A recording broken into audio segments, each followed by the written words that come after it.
प्यारे छात्रों, परीक्षार्थी, प्रतियोगी, सहभागी, अग्रज और अनुज सभी मित्रगण को मेरा यथोचित प्रणाम आशीष। हिंदी गद्य साहित्य के इतिहास में पुनरावलोकन के समय मैंने बताया कि गद्य का स्वरूप कब से शुरू हुआ। उसी 14वीं शताब्दी के आसपास, यानी लगभग 1500 ईस्वी के आसपास तमाम गद्य का प्रयोग होने लगा था। गद्य क्योंकि सीधे सीधे प्रचारित हो जाता था और इसे दिल और दिमाग से जोड़ने की बहुत आवश्यकता नहीं पड़ती थी। अपने विचारों को व्यक्त करने के लिए गद्य एक ऐसा सशक्त माध्यम लगने लगा कि लगभग सभी विद्वान, कविगण और लेखक लोग इस पर विचार करने लगे और गद्य का प्रयोग होने लगा। और साथ ही साथ कई गद्य के लेखक भी अवतरित हुए, पदार्पण किया उन्होंने और हिंदी गद्य साहित्य के लिए अपना अपूर्ण योगदान दिया। गोरखसार, शिष्ट पुराण, गोरक्षोपनिषद, ध्यान दें कि उसी समय में नाथ संप्रदाय के आदि प्रवर्तक गोरखनाथ जी की कुछ वाणी का प्रचार प्रसार होने लगा था। और साथ ही साथ नाभादास का अष्टयाम, वैकुंठमणि शुक्ल का वैशाख महात्म्य, अगहन महात्म्य, गोकुलनाथ कृत वचनामृत, 252 वैष्णवन की वार्ता, 84 वैष्णवन की वार्ता, ये सब लगभग 15वीं शताब्दी में लिखी जाने लगी और इनका उपयोग भी होने लगा। और साथ ही साथ प्रमाणिक रूप से कवि गंग की चंद छंद वर्णन की महिमा तथा कवि जटमल के द्वारा गोरा बादल की कथा 1623 ईस्वी में खड़ी बोली में रची गई। और उसके बाद जिसमें खड़ी बोली का प्रारंभिक रूप दिखाई पड़ता है। दक्षिणी में गेसुदराज, दक्षिणी हिंदी, उसी समय दक्षिण में कुली कुतुब शाह और अन्य लोग भी खड़ी बोली हिंदी के लिए प्रचार प्रसार में लगे हुए थे। और चूँकि ये दक्षिण के लोगों का कुछ अलग शैली में, अलग उच्चारण शैली में प्रयोग होने लगा, इसलिए इसे दक्षिणी हिंदी नाम दिया गया। उस समय गेसुदराज जो प्रमुख लेखक थे, मेराजुल आशिकीन उनकी प्रमुख रचना गद्य में पाई जाती है। हिदायतनामा, शिकारनामा, तफसीर बहावी आदि रचनाएं इनकी प्रमुखता से हिंदी गद्य के लिए पाई जाती हैं। और राजस्थानी भाषा की प्रमुख कृतियाँ तो तत्व विचार प्रकरण, पृथ्वीचंद चरित्र, धनपाल कथा, अंजना सुंदरी कथा आदि रचनाएं मिली, जिनमें लेखक अपने वंश परंपरा या वंशावलियों के बारे में लिखने लगे थे और जिनके आश्रय में रहते थे उनके बारे में भी वंश परंपरा इत्यादि को लिखने का कार्य इस गद्य भाषा को माध्यम चुना। तब तक रीतिकाल भी आरंभ ही हो चुका था। उसमें रीतिकाल में भी कई ब्रज भाषा गद्य लिखे गए और रीतिकाल तो शायद हम बताए ही हैं, चर्चा किए हैं पद्य साहित्य के इतिहास में कि रीतिकाल तो वाकई हिंदी शब्द के लिए, हिंदी शब्द भंडार के लिए और हिंदी भाषा के शुद्ध कवियों में, अलंकृत कवियों में, पंडित कवियों में ये रीतिकाल अग्रगण्य रहा है। इस काल के कवि पंडिताऊपन, विद्वता और अपने पांडित्य प्रदर्शन के लिए जिन जिन रचनाओं को लिखा वो महत्वपूर्ण स्थान रखती हैं। उन्हीं में अष्टांग योग, कोक कथा, कोक मंजरी, आध्यात्म रामायण, हरितालिका कथा थोड़ा गद्य में है और पद्य मिश्रित भी है। और उस समय हरितालिका तीज जो महिलाएं रहती हैं, माँ पार्वती जी का ये व्रत है और इसकी कथा को प्रचार प्रसार करने के लिए गद्य का सहारा लिया गया, जिसमें ब्रज भाषा गद्य ज़्यादा प्रयोग मिलता है। अनेक टीका टिप्पणियाँ भी लिखी गई और इनका विषय क्या था? दर्शन, धर्म, आध्यात्म, ज्योतिष, चिकित्सा, गणित आदि विषयों से संबंधित गद्य कृतियाँ भी खड़ी बोली में होने लगी थीं। खड़ी बोली गद्य के महत्वपूर्ण गद्यकार हैं टोडरमल जैन, राम प्रसाद निरंजनी, दौलत राम, मुंशी सदा सुखलाल, भाषा उपनिषद, भाषा योग वशिष्ठ, पद्म पुराण, सिंहासन बतीसी आदि इनकी रचनाएं पाई जाती हैं। इस प्रकार राजस्थानी गद्य में भी रत्ना हमीर की कथा, गोरा बादल की बात, ढोला मारू दुहा और ढोला मारवाड़ी की कथा आदि रचनाएं प्राप्त होने लगी थीं। उसके बाद तो शुरू हो जाता है गद्य का महानतम दौर। लगभग बहुत से गद्यकार, विद्वान, अनुभवी लेखक लोग जो कविता करने में अपने आप को अक्षम पाते थे, उन लोगों ने भी अपने अनुभवों को गद्य के माध्यम से समाज को प्रदान करने का प्रयास किया। निश्चय ही तत्कालीन समाज हिंदी के उन्नति के लिए सुनहरा काल था, गद्य की उन्नति के लिए सुनहरा काल था।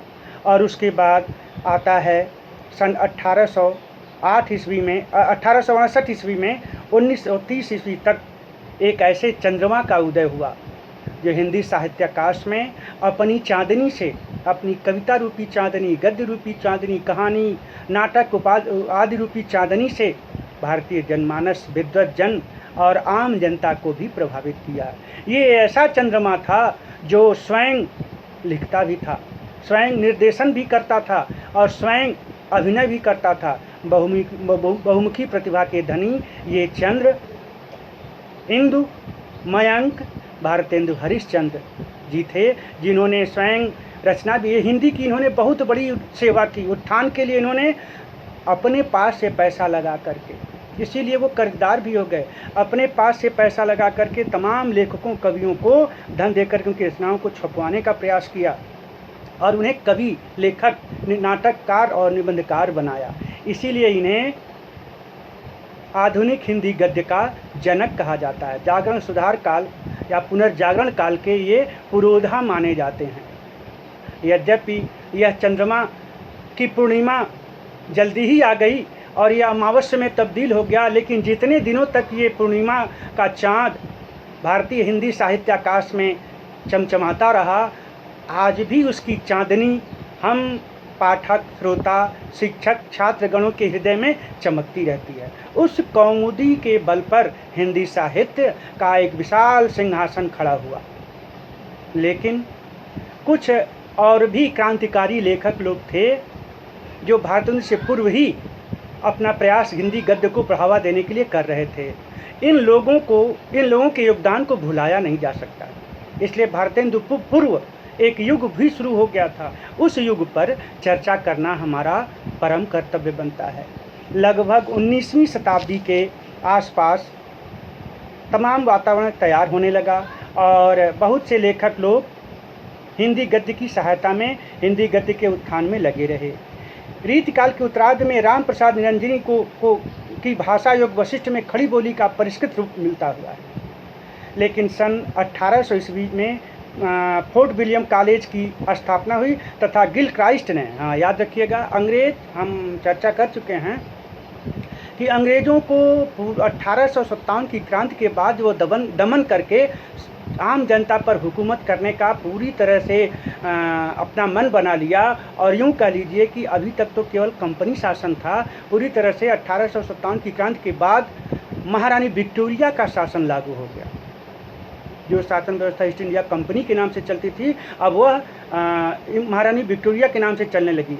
और ऐसे में तमाम पादरी, पुरोहित, जिन्हें हम अपनी भाषा में पुरोहित कहते हैं, ये तमाम ईसाई पादरी भारत भेजे गए और उनका मुख्य उद्देश्य था कि आम जनता को उपदेश दे करके, क्योंकि सनातन धर्म में कुछ पाखंड इत्यादि हो गया था और उसके विडंबन के लिए तमाम मंडन मिश्र, आर्य शंकराचार्य और तमाम संत महात्मा कवि लोग पधार चुके थे। लेकिन ऐसे में 1857 की क्रांति के बाद ये अंग्रेजी शासन पूरी तरह से यह निर्णय बना चुका था कि सभी भारतीयों को अपने बाइबल के धर्म प्रचार करके और उन्हें क्रिश्चियन बनाना है, तभी जा कर के हम पूरी तरह से इन हिंदुओं को या हिंदुस्तानियों को, इन हिंदुओं और हिंदुस्तानी में सारी जनता आ जाती है, हिंदू, मुस्लिम, सिख, ईसाई सब हिंदुस्तानी हैं, इन सब पर हम तभी शासन कर सकते हैं। इसलिए उन्होंने आधा से अधिक कार्य ईसाई पादरियों को सौंप दिया और उनके लिए एक मिशन बना दिया गया। उद्देश्य, ये मिशनरी संस्थाएं दल बना करके अपने साधन से, अपने वाहन से गांव-गांव पहुंचती थी। मुझे भी याद है जब हम 8वीं में थे, कक्षा 8वीं में, लगभग ये 75 की समय का 1975 का समय था। ये तमाम गाड़ियाँ आती थीं मिशनरी की और भोंपू लगा करके, लाउड स्पीकर लगा करके और आम जनता को एकत्र करती थी। ईसा मसीह के बारे में 2 लोग रहते थे, एक पादरी सफ़ेद लबादा में और एक well maintain suited booted Hindi दुभाषिया। अंग्रेज पादरी अपने बाइबल का एक-एक श्लोक या एक-एक पंक्तियाँ पढ़ता था, तो उसका दुभाषिया जो था हिंदी में, वो आम जनता को सुनाता था खड़ी बोली में। हालांकि वो खड़ी बोली अभी पूरी तरह से विकसित नहीं थी, लेकिन बहुत बड़ा योगदान छिपे तौर से इन इस्राएली मशीनरियों का भी है, जिन लोगों ने अपने स्वार्थ के लालच में आकर के हमारी खड़ी बोली हिंदी भाषा के विकास में अनचाहे ही योगदान दे डाला। क्योंकि अपने बाइबल के उपदेश को हिंदी में ट्रांसलेशन करा करके और जगह जगह आम जनता जो कम पढ़ी लिखी थी उनके लिए दुभाषिया खड़ा करके और जगह जगह प्रचार प्रसार करने लगे।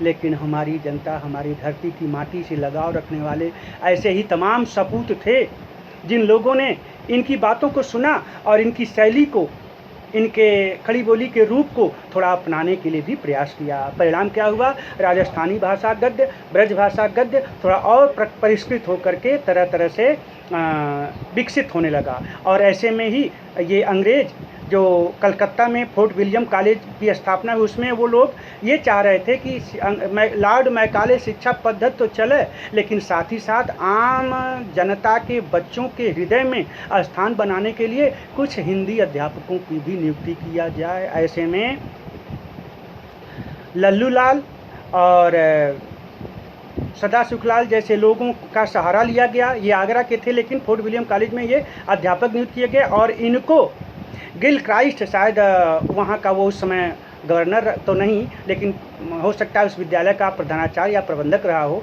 उसने इन्हें प्रेरित करके हिंदी में लिखने के लिए प्रेरित किया। और हम उस गिल क्राइस्ट को साधुवाद देंगे कि इसने हमारे हिंदी को आगे बढ़ाने के लिए बड़ा जोरदार प्रयास किया। ऐसे में ये तमाम विद्वान जो भारतीय से पूर्व ही, जिन्हें चतुष्टयी के रूप में जाना जाता है, सदा सुखलाल, मुंशी इंसाअल्लाह खां और सदल मिश्र तथा ये सदा सुखलाल, इंसाअल्लाह खां, लल्लू लाल और सदल मिश्र, ये चारों लोग बृहद चतुष्टयी में आते हैं, जो भारतीय से पूर्व ही अपना प्रयास किए और उस प्रयास में ये लोग खरे भी साबित हुए। इनके प्रचार प्रसार के लिए इनकी भी रचनाओं को ये सरकारी मिशनरी वाले ईसाई पादरी जगह जगह ले जाते थे और ये दिखाना चाहते थे कि देखो, तुम्हारे हिंदी और हिंदू भाषी लोग भी हमारे साथ जुड़े हुए हैं, तुम लोग हमारे धर्म को स्वीकार करो। इस स्वीकारने के पक्ष में इन पादरियों के द्वारा हमारे हिंदी का जाने अनजाने ही उत्थान होता चला गया, जो बड़ा ही महत्वपूर्ण स्थान रखता है। ऐसे में इनकी रचनाएं तमाम तरह से चुटीली भाषाओं में होती थी, जो कि आम गंवारू जनता जब सभा में नुक्कड़ सभा तो नहीं कहेंगे, नुक्कड़ सभा कहेंगे उसे, चौपाल जिसको कहते थे, पंचायत बागीचे में, स्कूल के पंचायत भवन में आदि में ये लोग आते थे और अपना वाहन खड़ा करके पूरे ज़ोर शोर से धर्म प्रचार करते थे। तो आम जनता सुनती थी और उसका लाभ हमारे विद्वानों ने भी लिया। यद्यपि वो अनुभवी थे और राजस्थानी भाषा और ब्रज भाषा के गद्य में अब लिखना आरंभ कर दिया था, लेकिन इनकी शैली को अपनाकर थोड़ा सा वो और भी परिष्कृत किए। परिणाम क्या हुआ? तरह तरह से अखबार निकाले गए और उस समय 2 राजाओं का योगदान महत्वपूर्ण स्थान रखता है, जिसमें राजा शिव प्रसाद सितारे हिंद तथा राजा लक्ष्मण सिंह, इन लोगों ने भी अपनी तमाम रचनाओं के द्वारा जो हिंदी में लिखे शाकुंतलम का अनुवाद किए, कानों में कंगना जैसी रचनाएं लिख लिख करके आम जनता को खड़ी बोली की भाषा को सुनने और उसकी आसान शैली को अपनाने का प्रयास किया। इसलिए इन लोगों को साधुवाद देना महान कर्तव्य हमारा बनता है। ये राजा लोग उस समय, हालांकि राजा लोग काफ़ी सहमे हुए थे, डरे हुए थे, क्योंकि पूरी तरह से विक्टोरिया का शासन स्थापित हो गया था। ऐसे में अंग्रेज़ों से ये लोग तनिक भी डरे नहीं और अपने मातृभाषा हिंदी के प्रचार प्रसार के लिए अपूर्व योगदान किया। इन लोगों ने, राजा शिव प्रसाद ही ने तो अपने बनारस में बनारस नामक अखबार भी निकाला, जिसमें क्रांतिकारियों के लिए संदेश होता था, लेखकों के लिए रचनाएं होती थीं और उन्हें प्रेरित करने के लिए नए नए शब्दों का गठन किया जाता था। हाँ, इसी के बाद राजा लक्ष्मण सिंह ने प्रजाहितैषी नामक एक अखबार निकाला तथा रघुवंश और अभिज्ञान शाकुंतलम और मेघदूत जैसी कालिदास की रचनाओं का हिंदी में अनुवाद किया। तत्कालीन समाज में दो तरह की संस्कृत भाषा चलती थी, एक कर्मकांडीय भाषा और दूसरा आम बोलचाल की भाषा में। ऐसे में आम बोलचाल की भाषा में जो हम ये कहेंगे कि कुछ ऐसी जनता थी जो संस्कृत पढ़ने में अक्षम थी, उनके लिए कालिदास की रचनाओं का आनंद दिलाने के लिए, उनकी महत्ता को प्रतिष्ठापित करने के लिए राजा लक्ष्मण सिंह, राजा सितारे हिंद आदि राजाओं ने नया कदम उठाया और हिंदी खड़ी बोली के विकास में अपना महत्वपूर्ण योगदान दिया। इसी समय नवीन चंद्र राय तथा श्रद्धाराम फुल्लौरी ने भी हिंदी गद्य के विकास में अपना महत्वपूर्ण योगदान दिया। फुल्लौरी जी ने अपना भागवती नामक प्रथम हिंदी उपन्यास निकाला और भारतेंदु का जन्म सन 1850 ईस्वी में हो चुका था और कुछ ही समय बाद हिंदी साहित्य आकाश में भारतेंदु का उदय हो गया। ऐसा हिंदू, ऐसा मयंक, ऐसा चंद्रमा जिसने अपनी कौमुदी से उसकी ज्योत्सना में संपूर्ण जगत को, क्या वो भारतीय जगत हो, क्या पाश्चात्य जगत हो, सभी जगत को अपनी चांदनी में सराबोर कर दिया। और तो और नए नए लेखकों को उत्साहित किया, प्रेरित किया और एक नए युग की स्थापना की, नवजागरण ला दिया, जिसे हम जागरण काल के नाम से जानते हैं, पुनर्जागरण भी कर सकते हैं इसे, यानी नई चेतना का विकास हुआ और इस काल को पुनः भारतेंदु युग के नाम से जाना जाता है। और धन्यवाद। मैं भारतेंदु युग के बारे में कल पुनः चर्चा करूंगा। धन्यवाद के साथ सहयोग बनाए रखिए और हमारे चैनल को लाइक और सब्सक्राइब करते रहिए, हमारा उत्साहवर्धन होता रहे। धन्यवाद।